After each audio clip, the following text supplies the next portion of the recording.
coming up. Jet striker Archie Goodwin selected for the Socceroos squad against England, Chile and Morocco.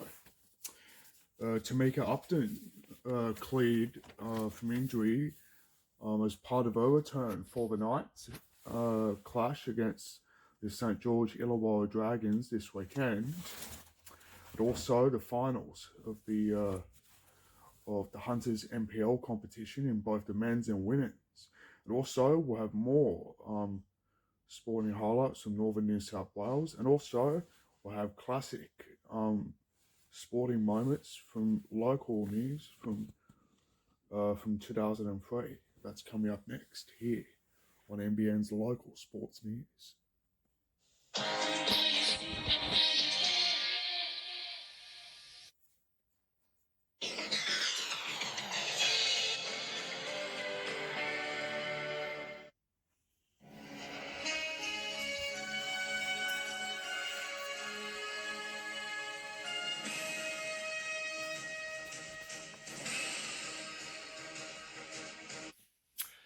Good evening, my name is Conklin McLeod with NBN's local sports news. Tonight, Archie Goodwin selected in the Socceroos squad games against 3 countries. Tamika Upton to return for the Newcastle Knights in their clash against the Dragons, and it's a do or die final for the Lambton Jaffers this weekend. But first though, Archie Goodwin has achieved a lot in a short space of time. The 17-year-old striker is the Jets' youngest ever A-League player and youngest to score a goal. Now he has ticked another box. Goodwin has been selected in the youngest Socceroos squad to play a 4-team tournament in Spain. The striker flies out on Thursday and will take on Morocco and also Chile and England. Goodwin told us on Tuesday that it is a crazy feeling. He was in the Australian under-17s, then COVID happened, and then he missed out. And also, thankfully, he said this: thankfully, I've been selected in the 20s because it has always been a dream to put the Australian jersey on. Inclusion in the tournament in Spain was organised after Australia withdrew from the Asian Football Confederation qualifiers in Basra in Iraq on travel advice from the Australian government. The AFC has since confirmed that the qualifying group will no longer be hosted by Iraq due to the September FIFA window, with further updates pending on it. Meanwhile, to local soccer, and of course the Lambton Jaffers are getting ready for a do-or-die final up against Newcastle Olympic this Saturday. And because of that, it's going to be really huge for it. Meanwhile, there's good news. This Saturday, Lambton is up against Newcastle City in a minor semi-final, while on Sunday, Broadmeadow is up against Maitland in a major semi-final. Also, the finals of the Women's Premier League will also start, with both Broadmeadow Magic and Warners Bay taking on against each other this Sunday. Also, there's a minor semi-final between Charlestown Azzurri and Newcastle Olympic. And of course, Mayweather Carlton have to wait for the Hamilton Hawks or the Wanderers, nicknamed the Two Blues, to join them in the grand final. And of course, if Hamilton wins, Mayweather will join them. But if the Wanderers beat Hamilton in this Saturday's preliminary final, it means that Mayweather will be joined by Hamilton in the grand final next Saturday. Also, the big one of the AFL Hunter Central Coast Black Diamond Women's Plate has been organised, and of course it's on this Sunday with the Cardiff Hawks taking on Lake Macquarie. Knights fullback Tamika Upton has been named to return from injury for this weekend.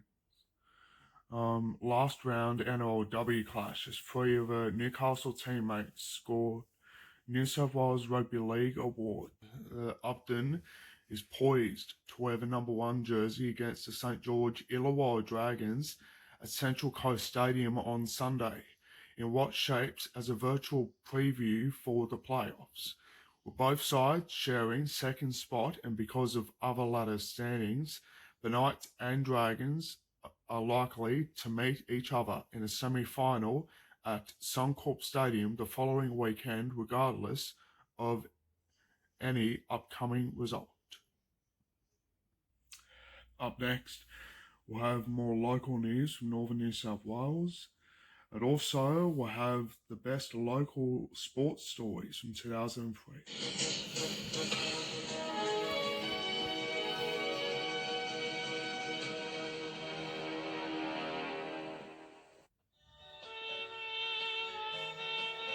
There are sports, and there are extreme sports.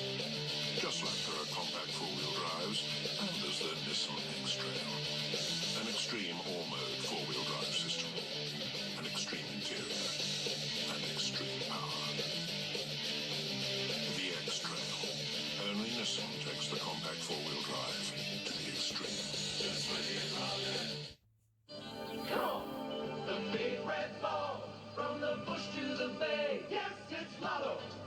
Monday, Wednesday, Saturday. It's the big one you want. It's the game for you. 'Cause it's the big red ball that makes dreams come true. Dreams come true. Dreams come true. The big red ball. The big red ball. It's the big red ball that makes dreams come true. Wake up in the morning, gotta get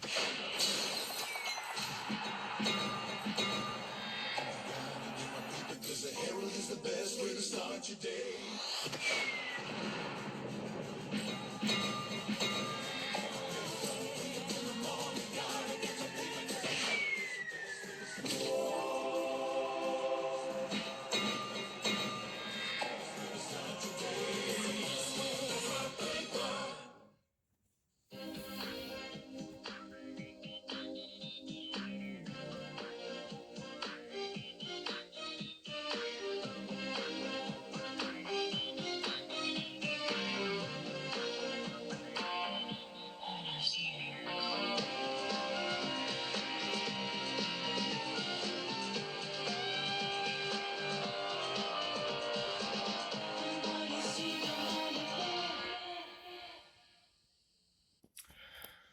Welcome back.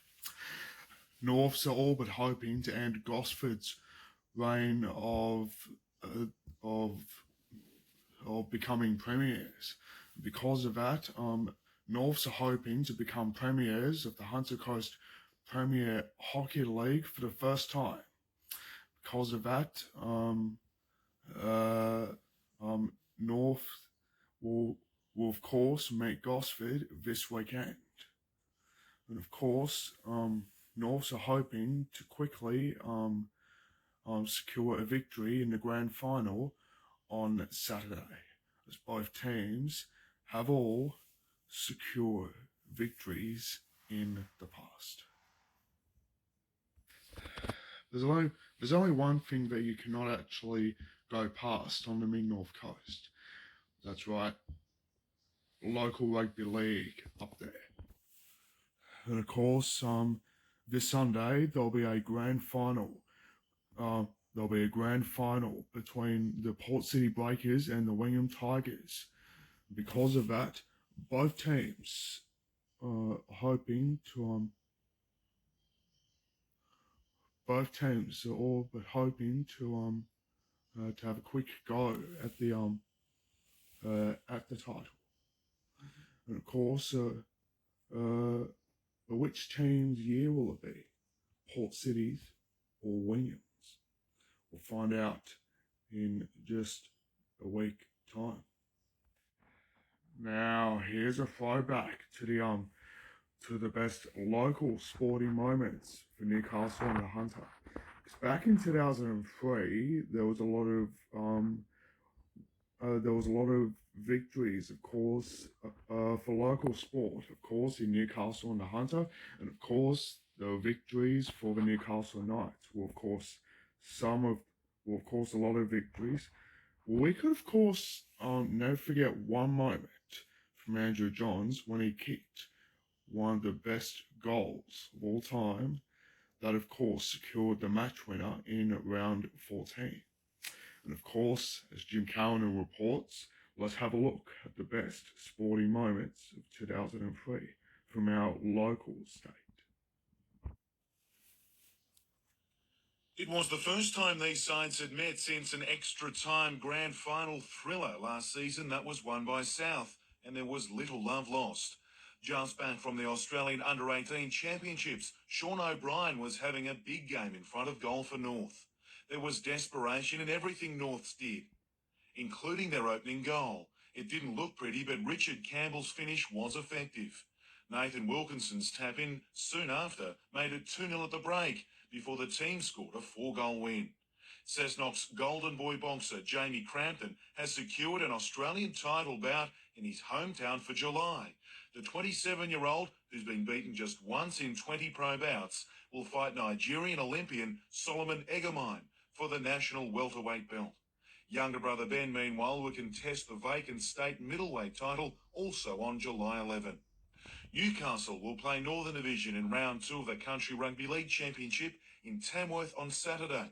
Newcastle progressed on the back of a Trent Sorkeld-inspired 40 points to 14 win, the West's fullback scoring a treble. 8 unanswered goals either side of the first quarter break set Newcastle City up for a big win in the Black Diamond AFL.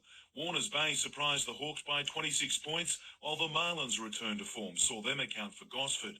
And Birrong, Mount Lewis, St John's Park and Harbord will do battle for the Premier League Lawn Bowls title at Charlestown this weekend. As the country team got together for the first time, Matthew Gidley was cooling his heels with what remained of the Knights team. His selection a mission hard to swallow given his man-of-the-match performance against Souths, and his replacement, Sean Timmins, is penciled in for the pack come State of Origin. There's no use spinning the dummy out. You must just keep working hard, as I said before. And if injuries pop up and if there's poor performances in the early games, I've played it before, so they know what we're capable of. It didn't quite wash with his captain. I'm probably a bit biased, but I think he's a great player. In all, 6 Knights are in the country team, with Danny Badiris, Josh Perry included, along with Tamana Tahu, while after his recent run of injuries, Ben Kennedy was able to give his own assessment at the medical. They'll be welcome faces for debutant Daniel Abraham, who won his first country cap. Sort of a personal goal I had at the start of the year to try and make a rep side, and to achieve that, I guess, is definitely satisfying. Anthony Quinn's return match for Newcastle, more than that, scoring 3 tries. Matt Parsons, meanwhile, will undergo back surgery this week and will be out for up to 3 months. Souths forward Ashley Harrison will miss 1 week for this high shot on Ben Kennedy. But it's unlikely anything more will come of this face rake. A similar incident cost Josh Perry 1 game off last week. Jim Callanan, NBN News. Against his old club, Shane Price never looks to make new friends in his old hometown, while Perth didn't think much of Con Diomas's call, which denied them the opening goal. But that was to be one of few chances for Perth as Newcastle chased glory of their own in the last game of the season. In their final game at United, captain Matt Bingley and Adam Hughes combined to make sure it would end on a high note. Fancy footwork almost had Hughes a double before half-time, but he was ruled offside.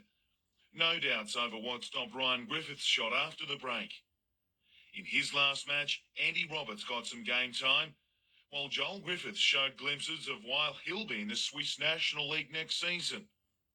The 1-0 win proving a fitting farewell for a number of United players who now move on. we all felt as a group that we had a real sniff at it this year.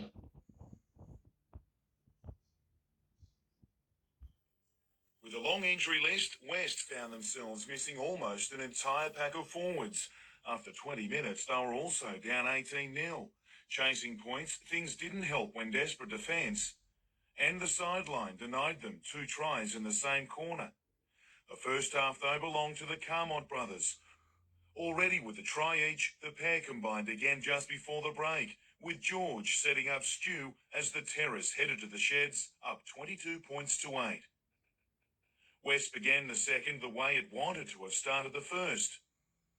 When leading try scorer Garth Ross raced the length of the field for yet another this season, the Rosellas had clawed back within 6. They left a mark in defence too. But there was little you could do to stop this. Fullback Luke Gibson flying high to take a Jamie Batty bomb and improve the Magpies' buffer once more. The Rosellas went down fighting, but in a points decision, Terrace had 14 too many at the final bell. And the 6 Newcastle players selected for country rep duty will join the squad in camp on June 15 to prepare for the match against Queensland. Newcastle skipper Ben Donaldson, a notable omission.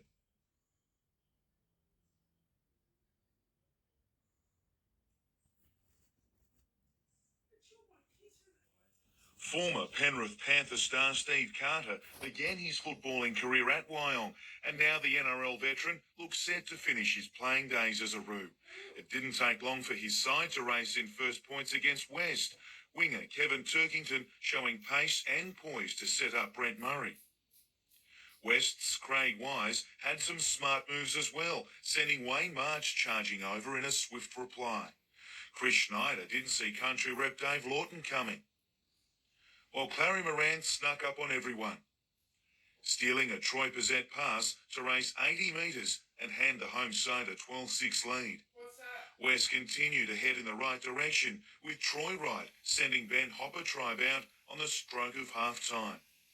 The second half was all West, scoring 3 tries to 1, the last a country fullback Trent Saw killed as the scoreline blew out 34-10.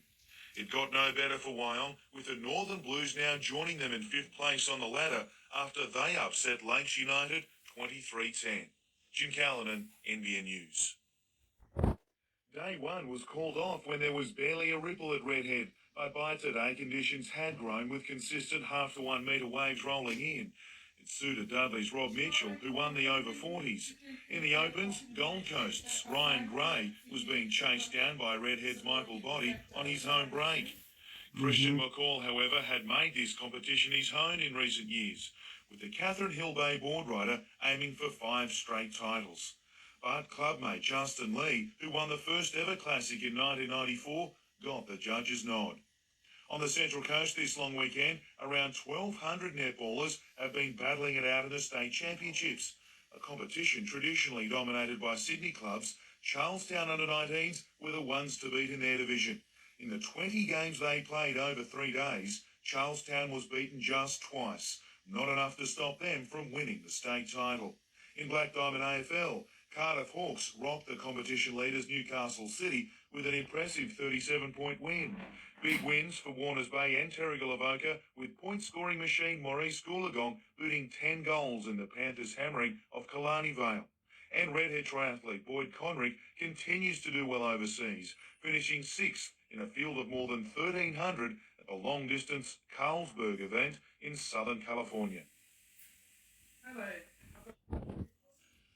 There's a lot Adam McDougall wants to say, but not on camera. Only weeks after having his contract cut, leaving him a free agent at the season's end, he was today picked to play for Newcastle. However, he's opting to stay quiet until he has a game under his belt.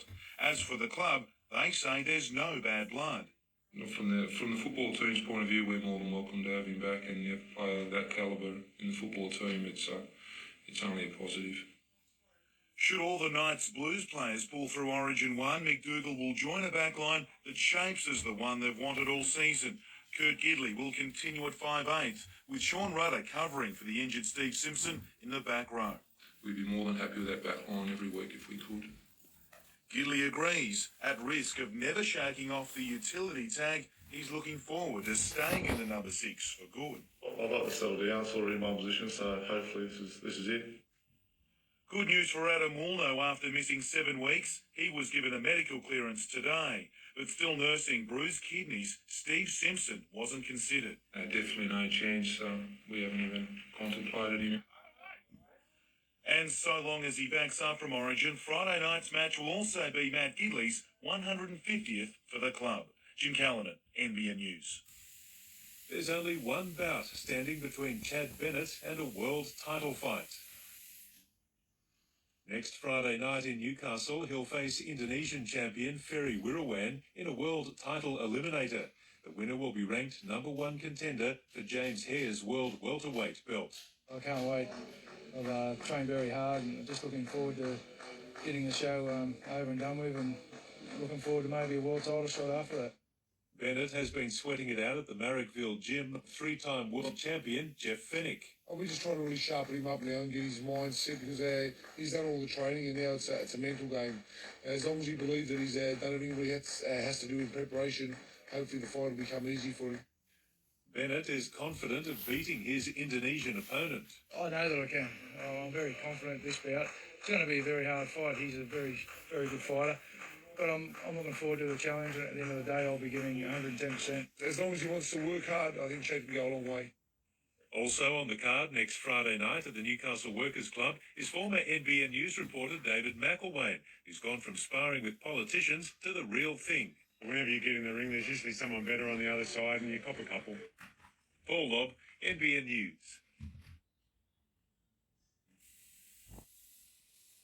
Home to a few head of grazing cattle, these paddocks will soon house some of the country's most daring people on 2 wheels. The finishing touches were put on the series of jumps to be used for the first BMX trail jam in the region. Awesome. It's good to showcase this sport in Newcastle, finally. A top 3 place getter at the X Games trials, Brett and Edgeworth's Nathan Searle usually have to travel hundreds of kilometres to compete in events like these, but hope they can help put on a show that makes this jam a permanent fixture on the calendar. A lot of riders coming from all over the place. It's pretty important to make sure we do a good job and do it right the first time. You'd think that'd extend to their actual landings as well.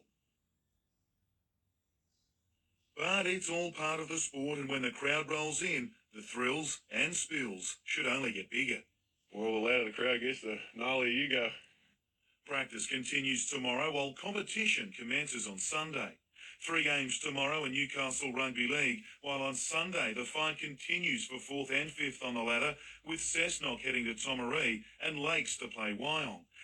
Eastern Districts have a tough task ahead to hold down 4th place in Newcastle Premier Rugby Union up against Wanderers tomorrow, while Adamstown must come up with something special against an in-form Hamilton if they're to keep pace with the front-runners in the NBN Soccer League on Sunday.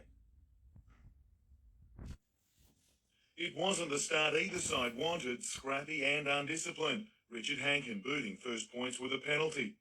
Eastern District's reply was swift. Matthew Jackson just wasn't to be stopped this close to the line. These two always enjoy physical clashes, and late in the half it turned nasty at the bottom of one ruck. Wanderers prop Tim Shaw given a spell in the bin. East's flanker Graham Clear sent for the rest of the game. His stay out of football may well be longer after it became clear why he was dismissed. Half-time was probably the best thing for the home side, who came out firing after the break, winger Clint Brown making the most of his call-up. Ever the entertainers, Easts levelled things again through a clever kick and chase. But the 2 Blues forwards took control. A man down, a tiring East pack were unable to keep them out. Scott Bretherton's effort looked to have sealed it. But Easts still had some life left, Tonga Tua slicing through. But the Blues got home, with Reece Hitchcock landing a double in the 20-point win.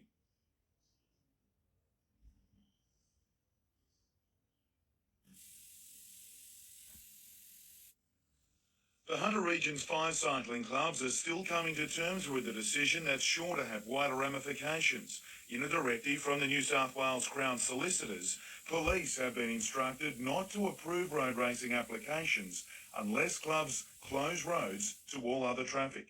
You just can't do it. Many clubs use public roads for races each weekend, and with private circuits unlikely to be found anytime soon, clubs fear they'll nosedive. A lot of people who race will train every day. How can you continue the motivation to go and train if you can't race? It seems the sport is another victim of a state wary of litigation, but others, especially triathlon clubs, will soon find themselves in the same boat. It affects anybody who uses the open road for any type of event. 2 games tonight in Newcastle Rugby League, while it's back to South Stay at Townsend tomorrow. University will test its premiership credentials against the Waratahs tomorrow in Newcastle and Hunter Rugby Union, while Hamilton and Broadmeadow highlight an interesting round in the NBN Soccer League. Jim Callanan, NBN News. It was back to South Stay for plenty of old Lions at Townsend Oval today. The good old days may have seemed a distant memory, though, as West handed out a dose of reality, starting with captain Ben Donaldson. Giving away a penalty from the kick-off, West needed just 1 tackle and good hands for try number 2, with Todd Madison crossing for a 12-0 lead. It may have looked as easy as 1-2-3, but South's halfback Dan Watson was hardly laughing. Brett Cullen was. The league's most prolific try scorer chalked up 200 first-grade career tries last week, and today he trod a familiar path to the line as West rolled home. Overnight, Central Charlestown gave the Northern Blues a real fright at St John Oval.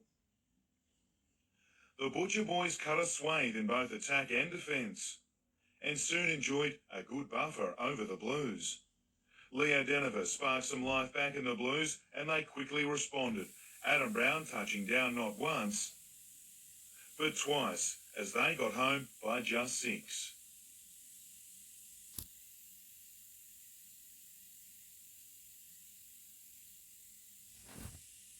Sitting vulnerable in 4th position on the ladder, Lakes needed a good start. Instead, they gifted the visitors first points, with David Greenup stealing the opening try. Brett Clement's hit and spin method worked for Lakes first. While players niggled each other, the trainers were in hot water for doing much the same thing. The guys who count provided the real highlights. Jacob Briggs' solo effort landing Lakes a 10-6 lead. Daniel Spiteri answered for Cessnock with some footwork of his own. Again, Lakes replied. Tom Ryan's bust set up Jason Allen to regain the lead. While there was a question mark on the play of the ball, it ended with Hugh Ryan crossing in the corner for an 18-10 lead, and that really had the goannas boiling. Halftime seemed the best thing for Cessnock. Spiteri back in the action and the scorer's book twice after the break. But Lakes saved the best till last. Brett Clement scoring the match winner right on full time, but the way things ended, these two can't wait to play each other again.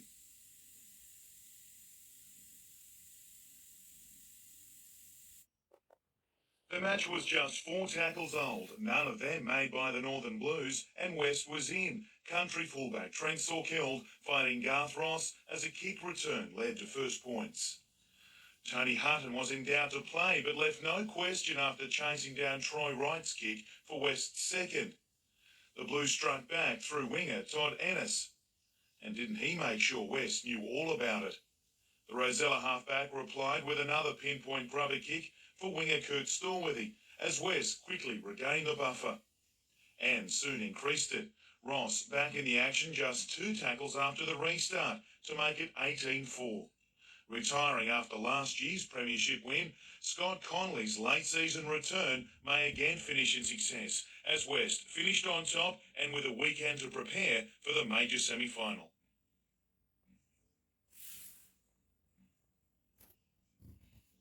In an age where sports are getting more extreme by the day, these guys can make a BMX do things many would think impossible. Seemingly defying gravity and probably some of their mothers' wishes as well, these young riders bend over backwards to find new ways to thrill. Having placed fifth at the National X Games, it was easy to see why Luke Weatherall is rated one of the country's best. Still just 18, Luke already competes full-time, but you get the feeling it's more a passion than a profession for him. I've tried most sports like soccer and football and stuff, and it just didn't excite me. Like when I started bossing tricks that people love and people can't do, I suppose it's just adrenaline. Hoping to soon head to the lucrative US circuit, Luke certainly set a standard today that others tried hard to match, and not everyone got the landing they were after. Reece Macy, one of many to find out there's a fine but hard line between a great touchdown and almost. Given the success of this, the first ever Newcastle Trail Jam, plans are already underway for other extreme events in the region.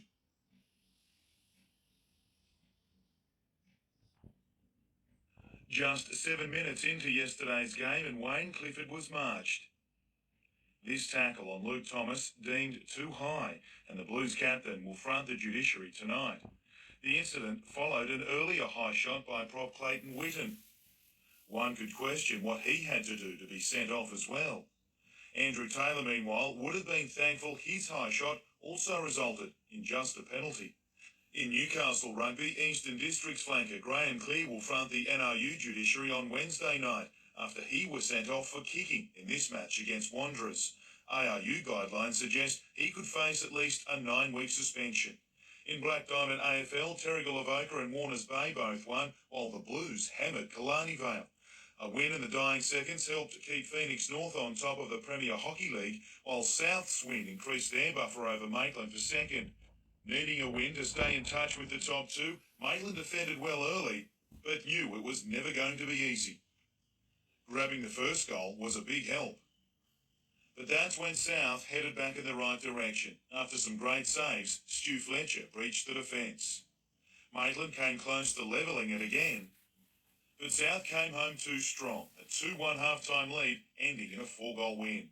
And Horizons touring golf professional Cherie Burns has finished tied for 7th at the Ladies Irish Open after shooting 9 under par for the tournament. Sweden's Sophie Gustafsson won the event.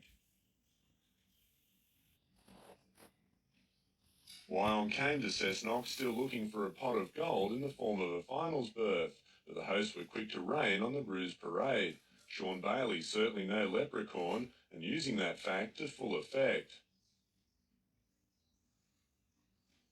With both teams coming off a loss, no quarter was given or taken. Unruly scenes may be, but it took a wild man in the form of Lindsay Wild to help the Roos bounce back.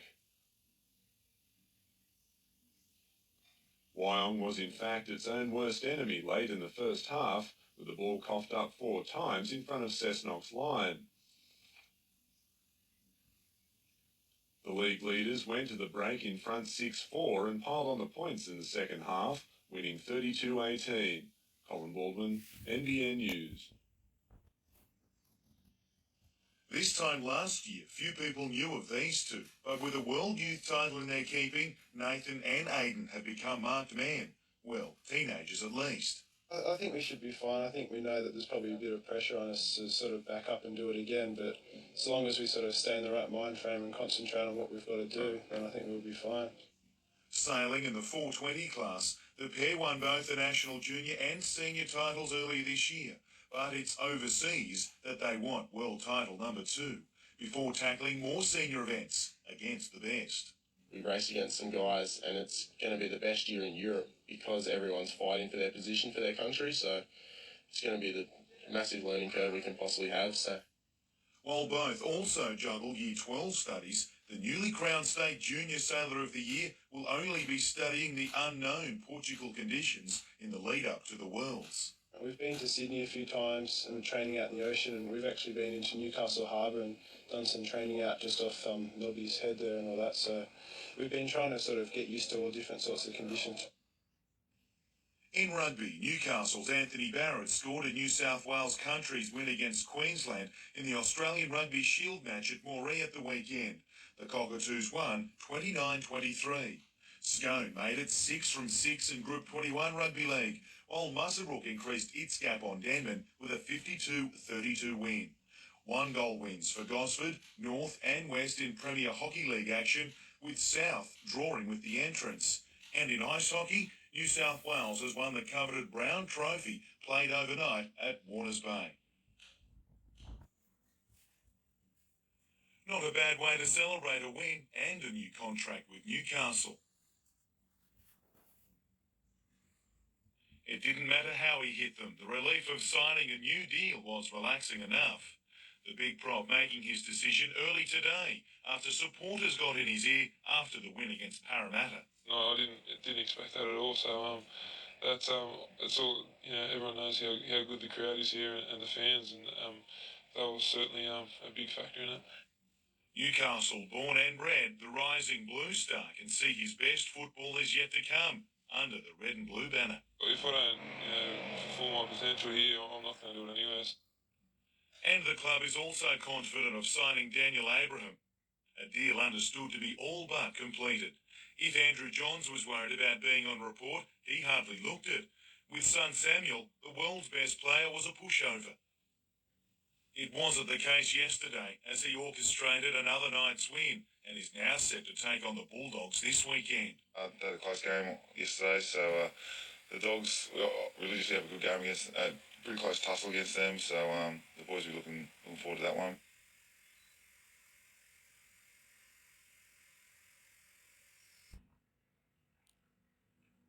The Hunter Festival of Sport is all about getting involved, and 150 competitors from across the state took to today's swimming at Curry like ducks to water. Maybe they were swimmers when they were younger and now they've got their kids off their hands so they can get back into swimming. The age division spans 6 decades, and in keeping with the festival's theme, competition was as serious as you wanted. To netball, and the toughest thing about day one of the state age championships was probably playing the whistle.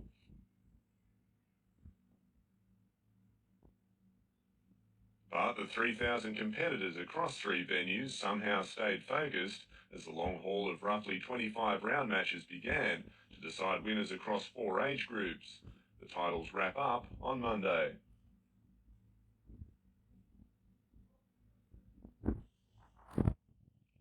Despite fielding plenty of reservists, West still started strong, Dane Thorogood capitalising on a Ben Donaldson kick. Things almost went from bad to worse for Cessnock, but the Rosella's next effort was ruled offside. And while the points had dried up, the punches were flowing, both proponents earning 10 in the bin.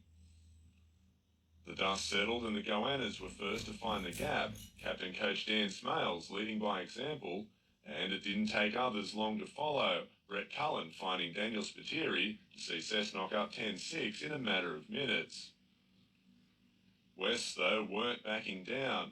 Jay Bolton's intercept making it 10-all at the break, and his team won the second half sprint to the line as well, 24 points to 16.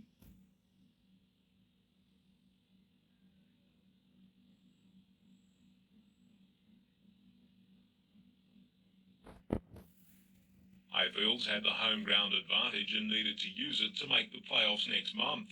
Western started solidly, with the second-place Bears spending most of the opening stanza in Wolf territory. Tony Majerowski tried hard but couldn't get his side on the board to match an early Western goal. A revitalised Highfields took to the park for the second half, and Majerowski almost got the equaliser after 10 minutes. But the Black and Whites were equal to the task, Peter Budden testing Wolves keeper Ben Smith. The match featured a high penalty count, which included Highfield's Lindsay Henderson being yellow carded for his tackle on Nigel Bugard. Western eventually won 2-1. Gary Blair, NBN News. It's already been a big year for Keegan Wolfenden, but it's about to get even busier. Making his NSL debut this season for Newcastle United, the AIS-based player is about to tour America with the Institute squad before joining his Joey teammates for the World Cup in Finland. Among them, good mate Nigel Bugard.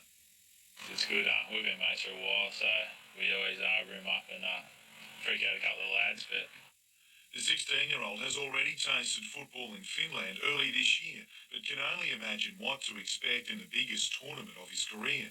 Australia face a tough task to reach the finals, with Argentina, Nigeria and Costa Rica in their group, but their coach has faith in his team.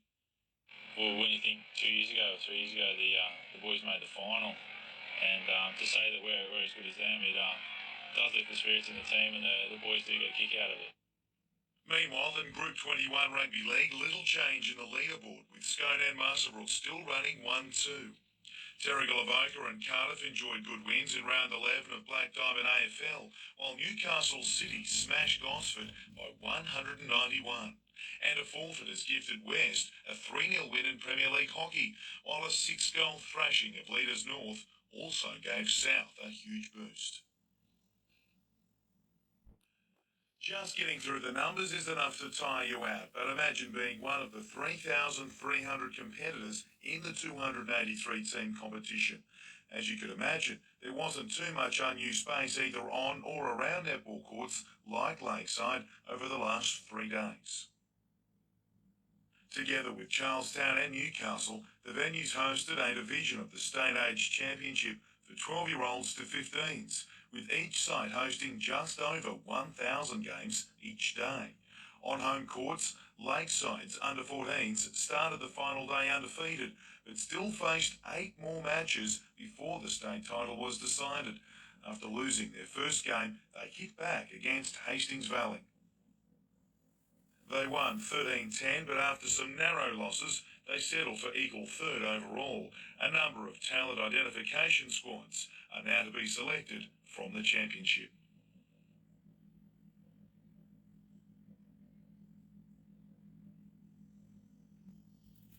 Bruised and battered, Josh Perry suffered another body blow today, overlooked for an origin spot. His front row partner, Adam Woolner, could see the light side of yesterday's meeting with the Bulldogs on the Sydney club's best day of the season so far.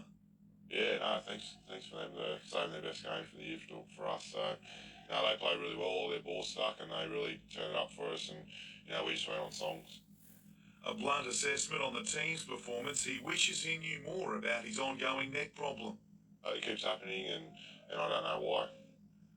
Kurt Gidley can't put a finger on much either this week. His hand is under wraps with an injured thumb. This is the last break we'll get before the end of the year, so everyone's got to look after himself, and he's set for next Friday night.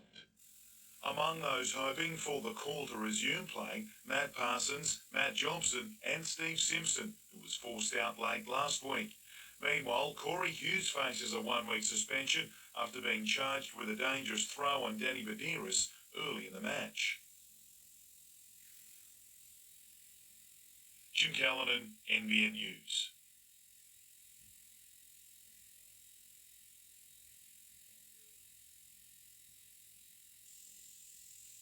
It's been a long 2 months for Matt Parsons, forced to watch on after a back operation.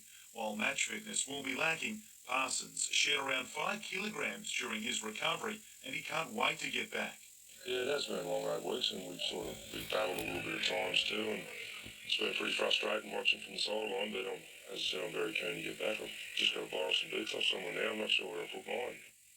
He couldn't have timed his return much better, with a number of nights still in doubt for Friday's match against the informed Panthers. Among them, fellow forwards Andrew Price and Matt Jobson, while Adam Woolner sought further medical tests on his neck. Others are persisting with a range of leg problems, but with rep players being asked again to back up, Parsons reckons it's the rest of the squad that has to aim up. It's great to get them guys back and playing, but the responsibility then falls on everyone else's shoulders, the other 13 players that will be playing, to get in there and have a dig and try and look after them a bit. We're going to need them blokes at the back, at the back of the year, so we need to look after them now. The side to play Penrith will be announced tomorrow. A playing draw can make or break a World Cup campaign weeks before any ball is kicked, but Australia's outside chance only firmed after their pool position was confirmed overnight. Australia will then be placed in Group D. That means Australia will play preliminary games against world number 4 China, Russia and lowly ranked Ghana, with the top 2 pushing through to the quarterfinals. Not bad compared to Pool A, which has quickly become known as the Group of Death, with champions America against fellow powerhouses Sweden and North Korea. But no game will be easy. You never have an easy beat in the World Cup, but yeah, like you just got to get out there and sort of get the Aussie spirit in battle, and you never know what's going to happen on a good day. At just 19, Warners Bay teenager Hayley Crawford is one of Australia's new generation of stars, but she's still coming to terms with her selection.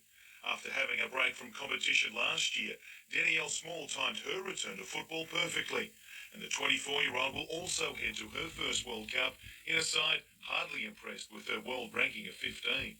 No, not at all.